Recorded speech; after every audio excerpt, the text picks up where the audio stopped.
Herkese günaydın. Bugün yeni bir dalış gününe merhaba dedik.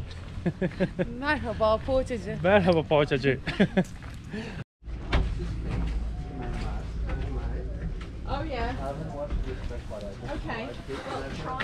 Evet, yine bir tekne günü. Teknemize geldik.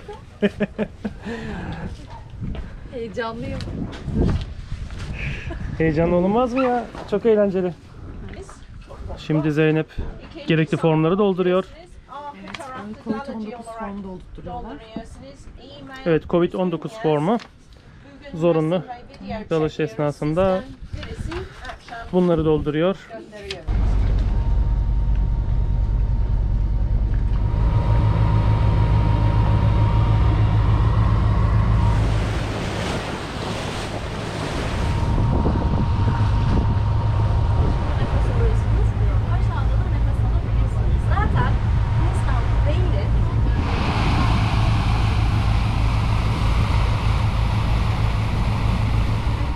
Karaada'ya geldik. İlk dalış noktamız burası.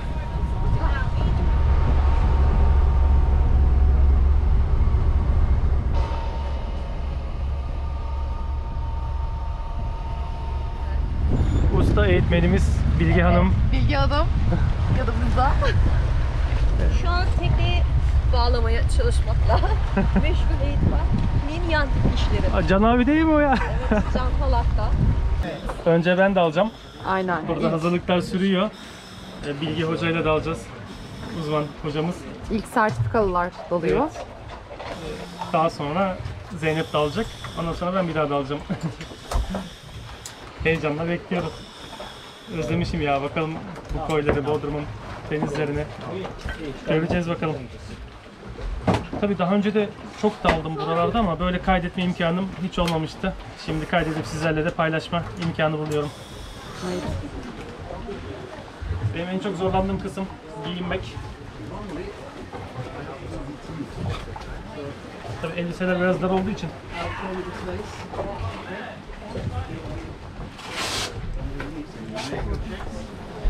Evet. Dar mı? Şu omzunu oturtturamadın tam. Belki ondandır. Güzel çekilecek. Ayakta uzun kalmış. Güzel Tamam. çekmen lazım. Oturtabilirsin. Ay.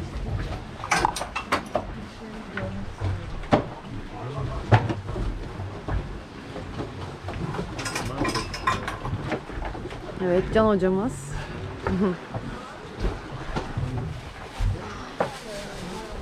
Burası C-47 Dakota uçak batığının olduğu yer.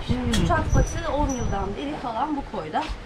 Biliyorsunuz hani bilinçli olarak batırılan yapay bir batık. Evet. 10 yıl önce bir bütün halindeydi.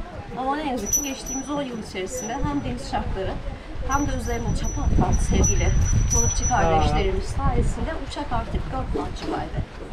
Ve son olarak da geçen kış kuyruk kısmı iyice derine 36-37 metrelere kaydı ve ters döndü. Görüş 15 metre üstü, su sıcaklığı 22-23 derece, keyifli bir dalış olacak. Sağ olun hocam. Bilge hocamıza teşekkür Bilge hocama ediyoruz. teşekkür ediyoruz. Bu arada ben bu uçak batığına daha önce dalmıştım. Hatırlıyorum. Bütün halini de hatırlıyorum. Hatta bende birkaç fotoğrafı dahi olacaktı o zamanlardan kalan. Onları da koyarım buraya. Evet, onu arşivinden de paylaşım Evet, yapar arşivden, artık bize. arşiv çalışır. Evet, sen bence hazırlanmaya devam etmelisin. Aynen. Hizmete bakın arkadaşlar. Yani böyle paleti tutuyor. Sağ olsun. Evet, çok keyifli bir tekne. Evet. Ya hayatımda hiç bu kadar rahat palet giydiğimi hatırlamıyorum. İleriye doğru kocaman bir adım rica edeceğim. Oh! Dirseğimizi şişirelim. Güzel. Regülatörümüzü çıkartalım. Ağzı aşağı baksın. Tamam. Evet.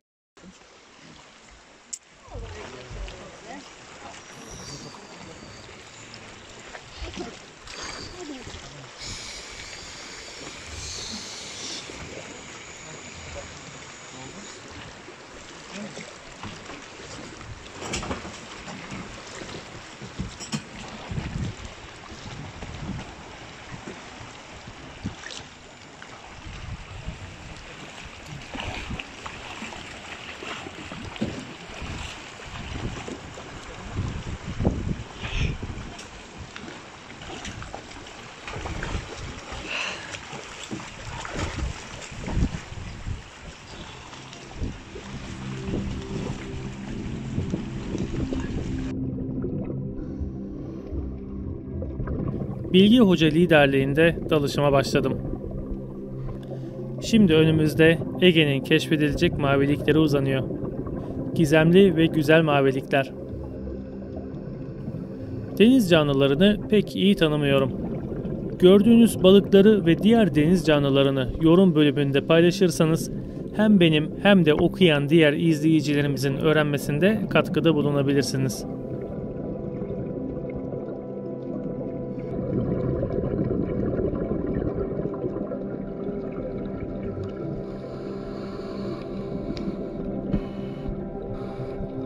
Yüzlerce, binlerce balık bu tertemiz sularda muhteşem bir manzara oluşturuyor.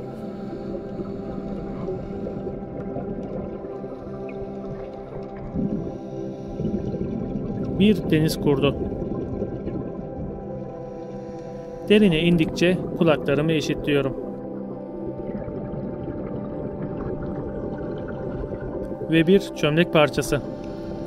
Ancak bunlar dalgıçlar için özel olarak denize atılanlardan. Yani tarihi değeri yok.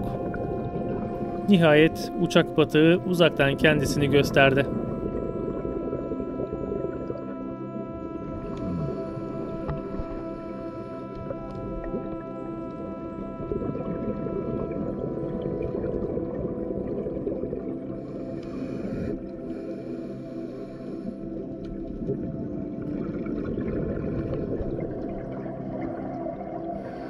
Bizimle beraber çok sayıda dalgıç da bölgede.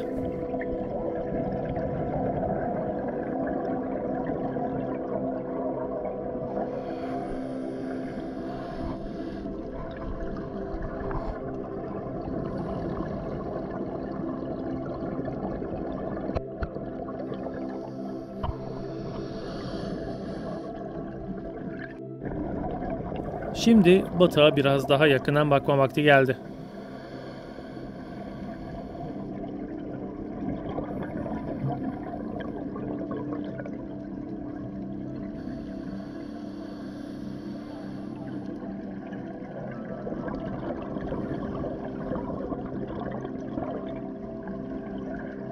Uçak zamanla tahrip olmuş ve parçalarına ayrılmış.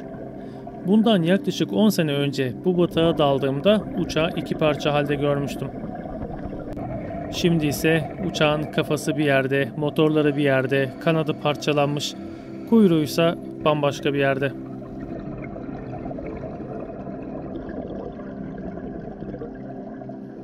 Bu uçağın bende çok özel bir yeri de var. Zamanında uçağın kuyruğu kapı hizasına çok yakın olduğu için paraşüt atlayışı yapan çok asker atlayış esnasında kuyruğa çarpmış ve bu teknik problemden dolayı çok paraşütçü hayatını kaybetmiş. Bu kazalar nedeniyle uçaklar paraşüt atlayışı hizmetinden geri çekilmiş. İşte görevini tamamlamış uçaklardan bir tanesini askerdeyken paraşüt eğitimim esnasında görmüştüm. Yaklaşık 16 sene önce çekilmiş olduğum bu fotoğrafı sizlerle paylaşmak istedim. Ara ara videolarımda böyle anılarımı da paylaşacağım. Uçağın kuyruk kısmı daha da derinlerde.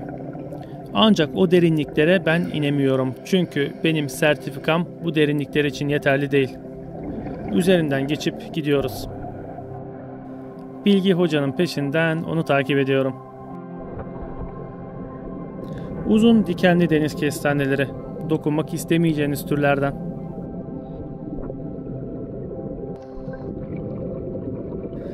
Karada olduğu gibi denizin altında da kaya katmanlarını bu şekilde görebiliyorsunuz.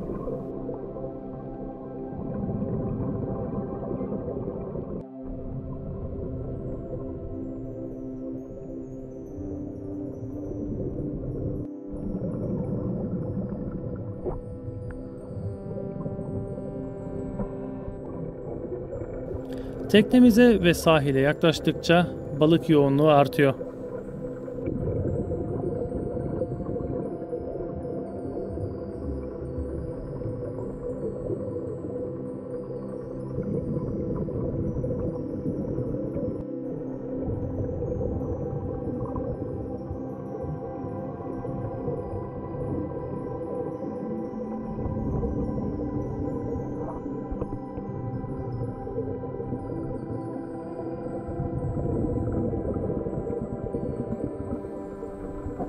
artık yüzeye çıkma vakti geldi.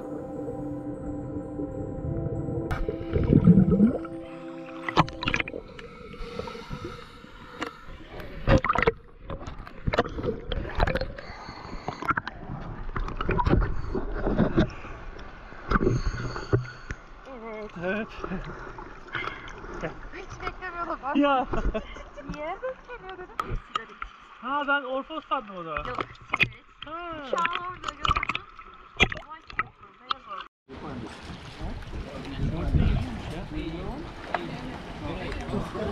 Çok güzeldi. Deniz çok güzeldi.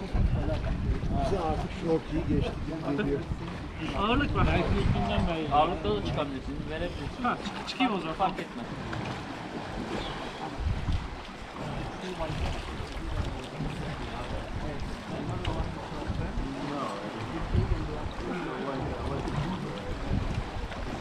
Kaç kişi geldiniz bir anda ya?